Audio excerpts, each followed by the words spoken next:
EOSE down 35.98%. This is Thursday, the 26th of February 2026. The stock is equally trending following its Q4 earnings report, which, despite showing strong revenue growth, significantly missed analyst estimates and initiated lower than expected 2026 guidance. All of this has fueled widespread community frustration and questions about the management's credibility, while some investors view the sharp decline as an overreaction and a buying opportunity in the burgeoning energy storage sector. It has to be one of the most active in this session. 104 million shares have crossed the tape. 50-day average is usually around 90 million shares. Short interests are also around 25%. Okay, so the stock is showing a lot of weakness within a longer term bullish trend. Its 200-day moving average, I think, should still be relatively bullish. Yeah. I think even with all of this weakness it has been showing since the 23rd of January, I think it should be maybe neutral to bullish or just short, maybe neutral. Okay.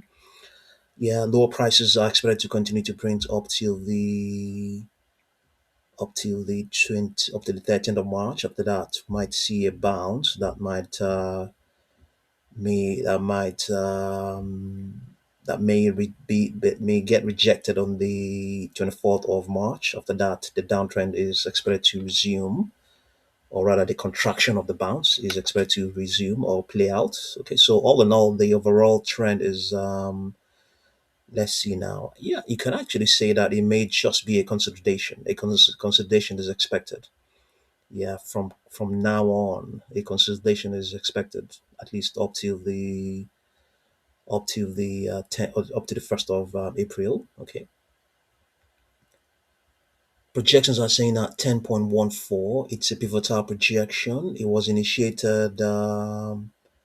Yeah, it was initiated while the stock was plunging. Yeah, on the 30th of January, and still being reiterated up to today. Okay. Yesterday, it included the upper projections included 11.39, but no longer being reiterated. Okay, so let's see now the probability of it retesting those sort of levels 11.35, statistically less than 50%. Okay, let's see now whether there's anything on its weekly chart. No extrapolations on the weekly chart. Here we have two pivotal projections. Let's see, 10.63 and 13.92. So we have an alignment there around 10.63 in terms of pivotal projections. Okay, so underlying trend on the weekly chart is strongly bullish. Okay, even though the stock has been showing a lot of weakness for some time now. Okay, let's see what we have on its 4-hour chart. Yes, a reprieve or a brief consolidation is expected from Friday, from tomorrow the 27th, up to the 3rd of March. After that, the downtrend is expected to resume. Projections are saying 7.64, slight upper projection. It's also a pivotal projection as well. Yeah. Okay, so the stock is clearly in a downtrend. It's clearly in a correction phase, clearly correct. And you can see that we have the structure intact. We have the structure in the proper, or no, not the, no, no. It's actually not in the proper order. It's not in the proper order. It's not in the proper order. So it's still consolidating. It's still consolidating. Yes, it doesn't look like it. Look over here now. It hasn't retest. It hasn't. It's still. I mean, they doesn't. Well, it's just for inference, just for reference, or just to but trace the point that it hasn't. It's still consolidating, even though it has been printing lower prices since the whole of this year.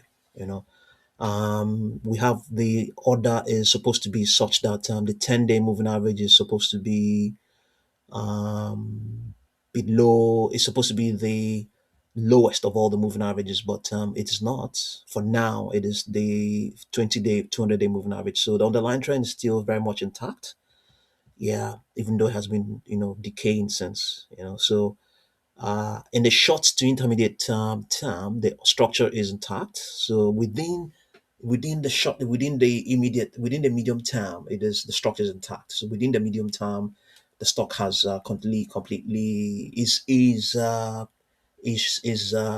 corrected. Within the medium term, it is corrected, but within the long term, it is consolidating. Okay, so we have the order here: short, intermediate, and medium. They are in the right order, but in the bigger picture, within the long term, it is not in the right order because the 200-day moving average, which underscores the underlying trend, is below the 10-day moving average. So we don't have that order yet. So all is not lost. No, yeah, no, all is not lost.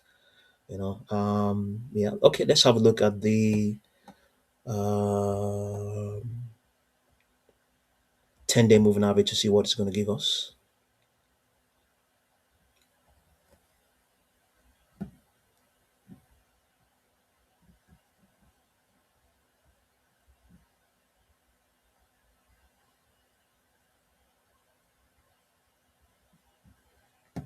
Okay, so we have volatility is expected. Volatility is expected. Okay, let's see.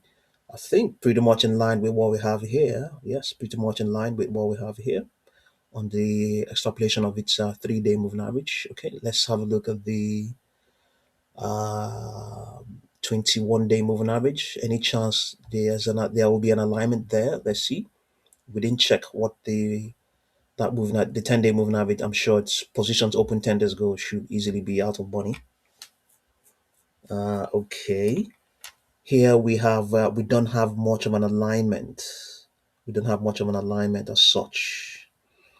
We have volatility is expected to play out, and as a matter of fact, this it's saying that momentum might begin to pick up in the midst of decaying prices. Okay, we don't have an alignment as such. Yeah, also possibly also because of what we have here playing out, the lack of the proper structure within the longer term moving average. So within the longer term, yes, in the long term, we don't have that on as such. But let's see now. Let's have a look at the 40-day moving average.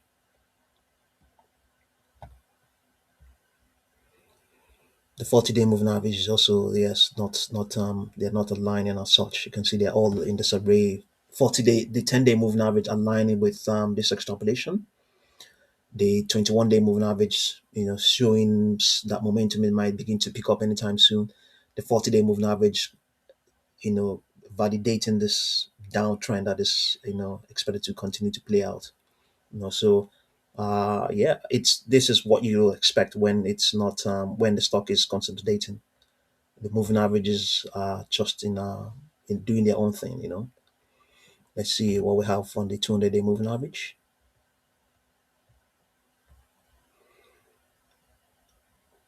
The 200-day moving average, it's just like yeah, it's also doing its own thing as well. It's expected to remain stable, or it's expected to continue to decline up to the 3rd of March, then stable for some time, and then may begin to pick up again.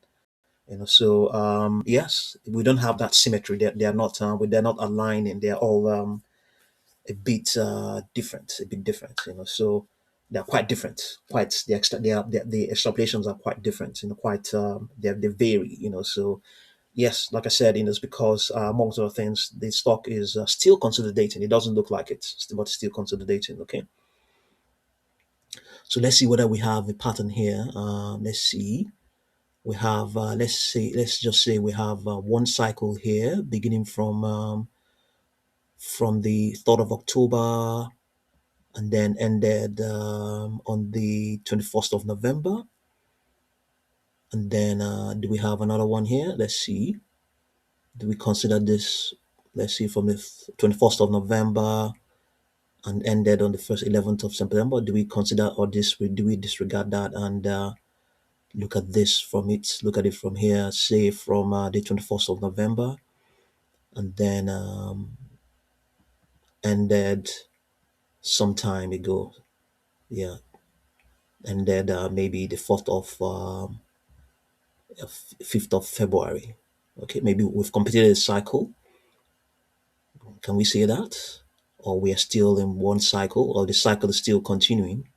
Can we just say that? I think we're still in the cycle is still continuing, and maybe might another a cycle might initiate at some point. But we can, even up till here, we can still say we're still in one cycle of one big consolidation cycle playing out. Yeah. Okay, let's see now. Yeah, that's what's going on. There are no extrapolations on its weekly chart. It doesn't have enough data. Doesn't have enough data. Yeah. Okay, so let's see how all of this will pan out. And thank you very much for watching this video.